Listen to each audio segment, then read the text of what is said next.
अवधूत चिंतन श्री गुरुदेव दत्त श्री स्वामी समर्थ। तुम्हा सगळ्यांचं माझ्या चॅनलमध्ये खूप खूप मनापासून स्वागत आहे। तर मी आज तुमच्यासोबत शेअर करणार आहे मार्गशीर्ष महिन्याच्या दुसऱ्या गुरुवारची माझी पूजा आणि त्याचसोबत मी इतर कोणत्या सेवा केल्या, इतर कोणत्या गोष्टी त्या दिवशी मी केल्या, हे सगळंच मी या व्लॉगमध्ये तुम्हाला सांगणार आहे। तर आय होप तुम्हाला ते सगळं आवडेलच।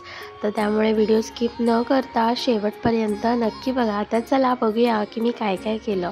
तर सुरुवातीला अर्थात सकाळी लवकर वगैरे उठून जे आपलं उंबरठा असतो त्याला छान हळदीचं लेपन करून घेतलं। तुम्ही बघू शकता मी ते हळद घेतली, त्यामध्ये पाणी वगैरे ओतलं आणि असं छान ते मिक्स केलं बॅटर। खूप असं पातळ नाही केलं आहे, खूप घट्टही नाही केलं आहे आणि मग ते उंबऱ्याला असं छान लावून घेतलं। आणि आमचा हा जो उंबरा आहे हा सागवानी लाकडाचा आहे, त्यामुळे ते असं शोषून घेतलं त्याने पाणी आणि ते सुकायला थोडा वेळ होता।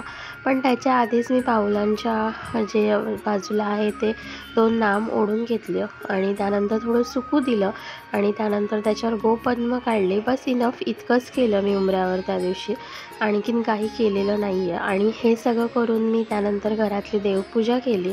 आईने रात्रीच हार वगैरे छान बनवून ठेवले होते, तुम्ही बघू शकता।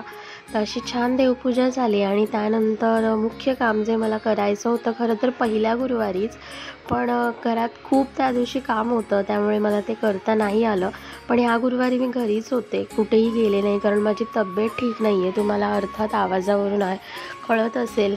मग हा ब्लॉग तुमच्यापर्यंत पोस्ट करायला त्यामुळेच मला उशीर झाला। तर असो, तर तब्येत ठीक नव्हती, मी घरीच होते आणि तरीही त्यातून मी ते केलं, कारण मला ह्या गोष्टी करायला खूप आवडतात। तर माझ्याकडे ही लाल माती आहे जी आपण रांगोळी करता यूज करतो, त्याला गेरू असंही म्हणतात। तर हा गेरू ऑलमोस्ट 14 ते 15 वर्ष जुना होता माझ्याकडे आणि आम्ही जेव्हा आमच्या जुन्या घरात राहत होतो तेव्हा ह्याचा वापर करायचो। पण इथे येऊन शिफ्ट झाल्यानंतर मी ते वापरलंच नाही, कारण तुम्ही बघू शकता तिथे स्टाईल आहे। सुरुवातीला वापरण्याचा प्रयत्न केला पण तेव्हा मीही खूप लहान होते, त्यामुळे ते प्रॉपर कसं अप्लाय करायचं हे मला माहीत नव्हतं। पण आता मी ठरवलेलं की नाही, मला ते करायचंच आहे आणि रांगोळी मला खूप आवडते काढायला, त्यामुळे मी ती 14-15 वर्ष देखील तो गेरू असा छान जपून ठेवला होता आणि फायनली मी त्याचा आत्ता वापर केला। तुम्ही बघू शकता असं माझ्या दाराबाहेर जे अंगण आहे, जो थोडंफार आम्हाला स्पेस मिळाला आहे, तिथे पूर्ण मी चारही बाजूने ते लावून घेतलं। खरं तर इथे हे चपलेचं स्टँड आहे आणि साईडला सिलेंडर आहे, त्यामुळे तो पूर्ण चौकोन असा आला नाही, पण तिथून जे कटआउट्स येत होते त्यालाही मी छान असं ते फिरवून घेतलं आहे आणि असं ते छान त्याचंही लेपन केलं आहे आणि ते सुकू दिलं। तोपर्यंत जो मुख्य गेट आहे त्याबाहेरही अशी छान छोटीशी रांगोळी काढून घेतली आणि त्यानंतर जे मी गेरूने सारवलं होतं, तुम्ही बघू शकता, त्यावर मी ही व्हाईट रंगाने रांगोळी काढली आणि त्यावर थोडेसे पिंक आणि ग्रीन कलर ॲड केला आहे। पण ह्या गेरूवर खरंच व्हाईट रंगच खूप छान दिसतो आणि इनफॅक्ट अजूनही दाक्षिणात्य भागामध्ये ह्याचा वापर केला जातो, म्हणजे साऊथ भागामध्ये ह्याचा वापर केला जातो आणि ते खूप छान दिसतं आणि छान प्रसन्न वाटत होतं। आईने जेव्हा पहिल्यांदा पाहिलं हे रांगोळी आणि हे, तेव्हा माझ्या आईला देखील खूप आवडलं। ती देखील मला म्हणाली की खूप छान वाटतंय आणि मला सांगत होती मग आपण पुन्हा कधी कधी केव्हा कोणत्या सणांना असं करूया। सो इतकं ते आईला आवडलं। आय होप तुम्हालाही व्हिडिओत कळत असेल, पण प्रत्यक्ष बघताना ते खूप छान वाटतं आहे। आणि माझी तब्येत ठीक नसल्यामुळे मला त्याच्यामध्ये खूप काही आणखीन करायचं होतं, पण मला ते करायला नाही मिळालं, कारण माझी तब्येत ठीक नाही आहे। त्यामुळे मी असं छोटंसं सिम्पलच केलेलं आहे, तुम्ही बघू शकता। इनफॅक्ट व्हिडिओ शूट करताना लिटरली माझे हात थरथरत होते, खूप अशक्तपणा आलेला होता आणि तरीही मी हे केलं आणि दुपारी असं थांबत वेळ काढून मी हे केलेलं आहे आणि आय होप तुम्हाला ते आवडेल। आणि ते सगळं झाल्यानंतर मग मी पूजेची मांडणी करायला सुरुवात केली। माझी तब्येत ठीक नसल्यामुळे आई त्या दिवशी लवकर घरी आली आणि तिने देखील मला पूजेसाठी मदत केलेली आहे। तर मी पूजा कशी केली हे आपण पुढे बघूयात। तर तुम्ही बघू शकता इथे की मी सगळं पूजेला लागणाऱ्या ज्या वस्तू आहेत त्या असं काढून ठेवल्या होत्या बाहेर, म्हणजे सतत उठायला नको। आणि ही एक नवीन गोष्ट आहे जी मला अतिशय आवडली आणि ती मी तुम्हाला नंतर दाखवेन. तर तुम्ही इथे बघू शकता की मी वस्त्र वगैरे कोणतं नेसवणार आहे देवीला ते सगळंच काढून ठेवलं होतं. पूजेला लागणाऱ्या सगळ्याच गोष्टी, इनफॅक्ट मला पाणी पिण्यासाठी बॉटल देखील मी घेतली होती, कारण सतत उठायला नको म्हणून. तर बाप्पाची मूर्ती, चौरंग, त्यानंतर देवी आईचा मुकुट, असं सगळंच मी वस्तू काढून ठेवल्या होत्या, दागिने वगैरे. तर आता मी तुम्हाला दाखवते की ह्या नवीन बॉक्समध्ये काय आहे. तर त्या दिवशीचे कुरिअर आलं होतं, गुरुवारीच सकाळी 10:30लाच हे कुरिअर आलं आणि त्यामुळे मला खूप भारी वाटलं की मला ते गुरुवारीच लगेच देवीला परिधान करता येईल. तर तुम्ही बघू शकता हे साऊथ पॅटर्नमध्ये हे मी घेतलेले जे नेकलेस आहेत, त्याला छान झुमके आहेत आणि हा कॉम्बो सेट आहे. एक शॉर्ट लेंथवाला जो आहे तो हार आहे आणि त्याचसोबत एक लॉंगवाला आहे. तो मी पुढे तुम्हाला दाखवेनच आणि तो कसा दिसतो तुम्ही मला नक्की सांगा. तर इथे अशी रांगोळी काढून घेतली. पाटाभोवती रांगोळी मी खूप मोठी अशी रांगोळी काढते, पण पाटाखाली तो पाट तसाच मोकळा ठेवू नये, त्यामुळे मग असं स्वस्तिक काढून घेतलं. बरीच जणं फक्त स्वस्तिक काढतात आणि मग पाटाभोवती रांगोळी काढतात, पण त्याने काय होतं ना की फक्त तिन्ही बाजूनी रांगोळी होते. ती चौरंग असल्यामुळे, पाट असल्यामुळे चारही बाजूनी त्याला रांगोळी काढली गेली पाहिजे. त्यामुळे मी छोटीशी पाटाभोवती अशी रांगोळी काढते, मध्ये स्वस्तिक काढून. जसे आपल्याकडे गुरुजी येतात, भटजी येतात, ते जसे पाटाभोवती पट्टा वगैरे काढतात ना, तसं मी असं छोटंसं काढून घेते. त्याच्याने काय होतं की छान चारी बाजूनी रांगोळी काढल्यासारखी होते आणि मग आपण आपल्या सोयीने पूजा मांडणी केल्यानंतर मग ती तिन्ही बाजूने काढली तरी चालते. तो एक सजावटीचा भाग असतो, पण हे चारी बाजूने ही रांगोळी काढलीच पाहिजे. तुम्ही फ्रंट कॅमेऱ्याने शूट करत असल्यामुळे तुम्हाला ते उलटं दिसत होतं. तुम्ही बघू शकता हे असं स्वस्तिक वगैरे मी काढून घेतलं आणि छान रांगोळी काढली चारही बाजूने.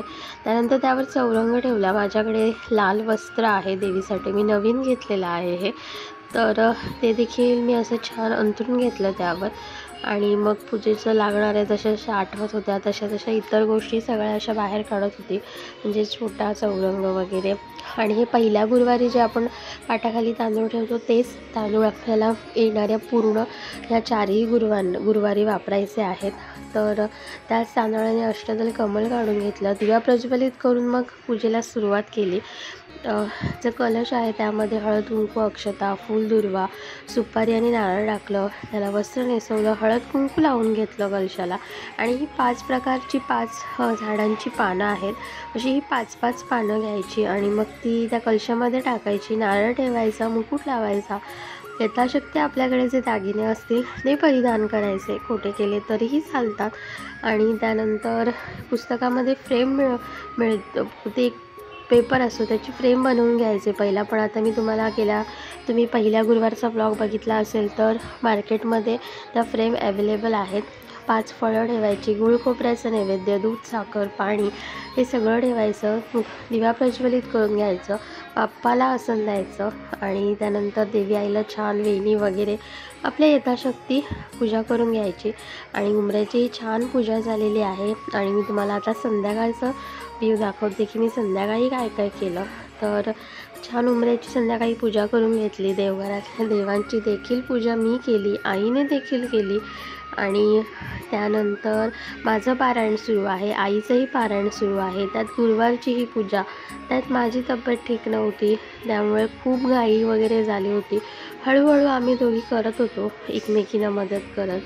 तर इथे छान तुळशीची पूजा देखील करून घेतली, तुम्ही बघू शकता.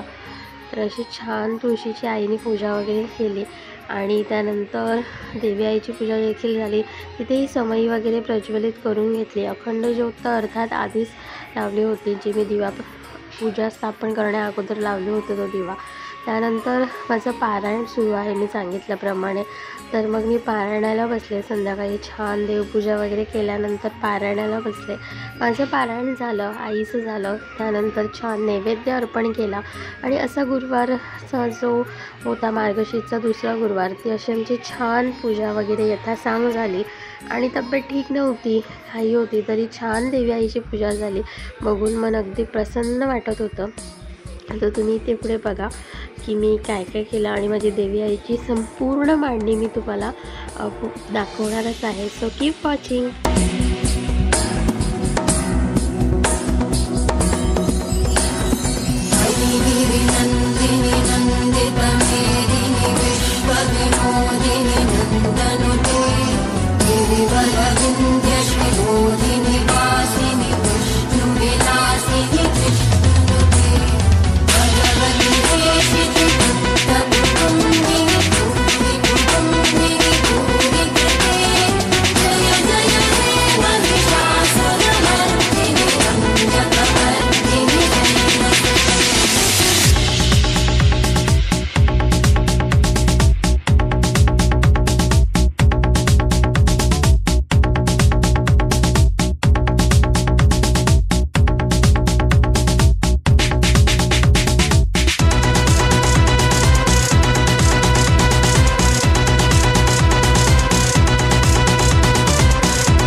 आय होप तुम्हाला देखील माझी ही गुरुवारची पूजा आवडली असेल।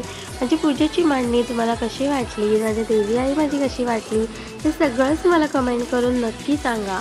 आणि व्हिडिओ आवडल्यास नक्की व्हिडिओला लाईक करा, कमेंट करा, शेअर करा आणि चॅनलवर नवीन असाल तर नक्की चॅनलला सबस्क्राईब देखील करा। तर भेटूया अशाच नवीन व्हिडिओसोबत। तोपर्यंत सगळ्यांना श्री स्वामी समर्थ।